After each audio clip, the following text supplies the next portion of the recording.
Assalamualaikum warahmatullahi wabarakatuh.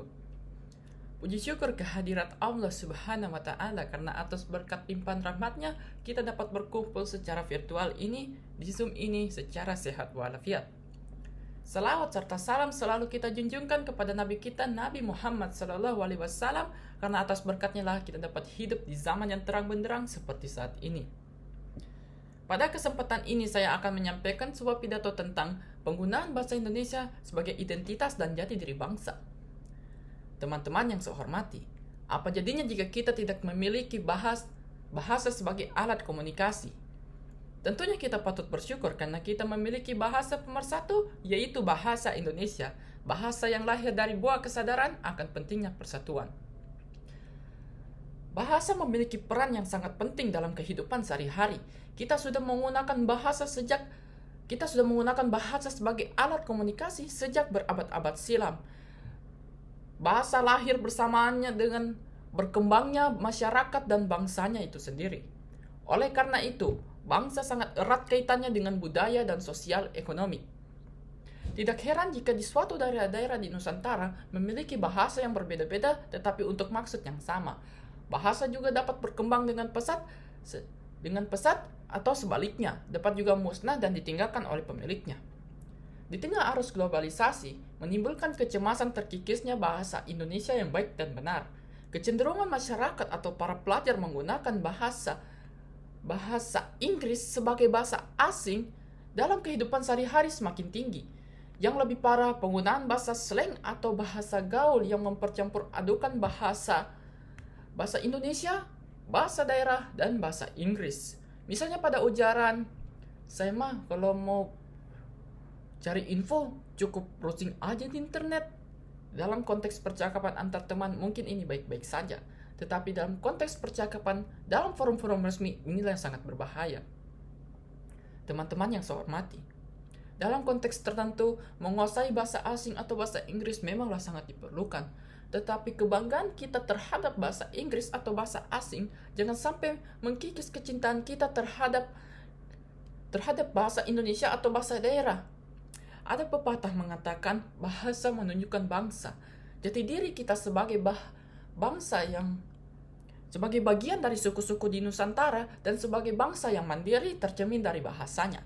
Ada juga yang mengatakan bahasa menunjukkan pola pikir kita. Semakin baik kita bertutur, semakin bagus pula pola pikir kita. Dan juga sebaliknya, semakin kacau kita bertutur, semakin kacau pula pikirannya.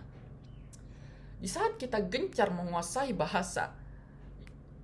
menguasai bahasa asing atau bahasa Inggris, justru masyarakat internasional gencar pula melirik bahasa Indonesia sebagai bahasa internasional kedua setelah bahasa Inggris.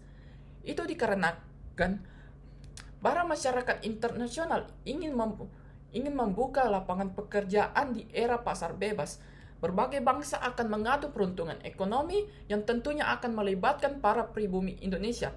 Mereka bukan hanya mempelajari bahasa Indonesia, melainkan juga bahasa daerah. Bukan hanya itu, bahasa Indonesia juga telah masuk dalam kelas-kelas atau kurikulum-kurikulum ada di luar negeri sana. Dalam konteks pendidikan di sekolah, kita diajarkan berbahasa agar kita bisa mampu memiliki kemampuan berbahasa yang baik. Contohnya membaca,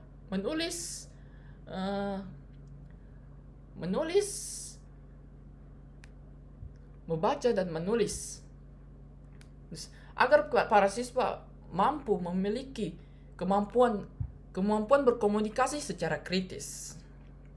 Dengan demikian, pelajaran bahasa Indonesia bukan hanya sekedar mata pelajaran yang ada di sekolah, melainkan pelajaran yang bisa untuk mempelajari bidang lain, contohnya bidang eksakta. Teman-teman yang saya hormati, selain sebagai identitas atau jati diri bangsa, bahasa Indonesia harus kita pelajari agar pertama dapat mentiadakan jarak antar bahasa atau antar golongan masyarakat, terutama golongan masyarakat kelas atas dan bawah. Kedua, dapat menambah kecintaan kita terhadap bahasa Indonesia. Dan ketiga, dapat menambah kemampuan berbahasa kita baik secara lisan maupun secara tertulis. Contohnya seperti menjadi reporter, penulis buku, penyiar radio, atau pembicara dalam forum-forum resmi. Teman-teman yang saya hormati, sekian dari pidato saya, kurang lebihnya mohon dimaafkan. Wabillahi taufiq wal hidayah. Wassalamualaikum warahmatullahi wabarakatuh.